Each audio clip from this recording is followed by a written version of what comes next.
Welcome to Healthcare Perspectives, where we explore the challenges and innovations shaping healthcare today. In this episode, we're tackling the recently introduced shift system for public healthcare doctors in Malaysia. This new approach has sparked widespread debate, with the Malaysian Medical Association raising concerns about its potential impact on service quality, staffing, and overall care. So let's break it down. What are the pros and cons of this shift system? And what pitfalls should we watch for if it's not implemented properly? Let's start with the good news. In theory, a well-designed shift system could make a world of difference. By dividing work into shorter, more predictable blocks, healthcare professionals might finally achieve a better work-life balance. When doctors know their shifts ahead of time, they can plan rest periods, reduce burnout, and stay mentally and physically fresh for their patients. Another potential benefit is improved decision-making. A doctor who isn't stretched thin from endless hours is less likely to make errors, ultimately enhancing patient outcomes.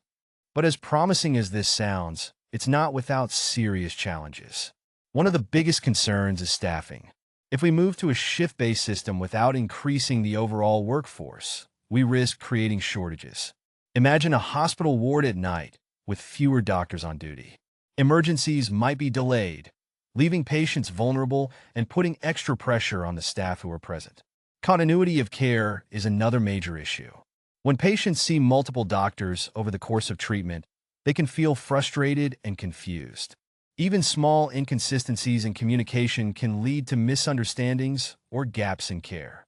I think it's easy to understand why healthcare professionals are anxious. We've all seen examples of well-intentioned changes that fall apart in practice.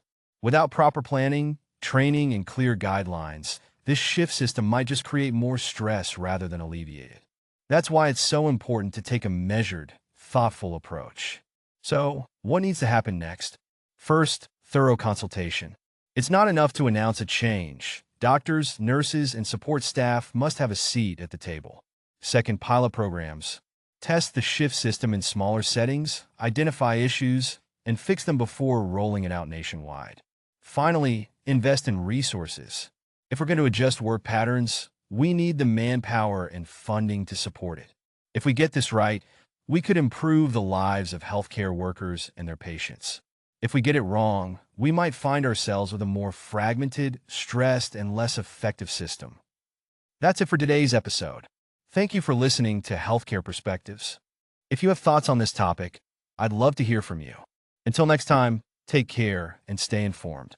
If you enjoyed listening, please subscribe to our channel and share this podcast with colleagues.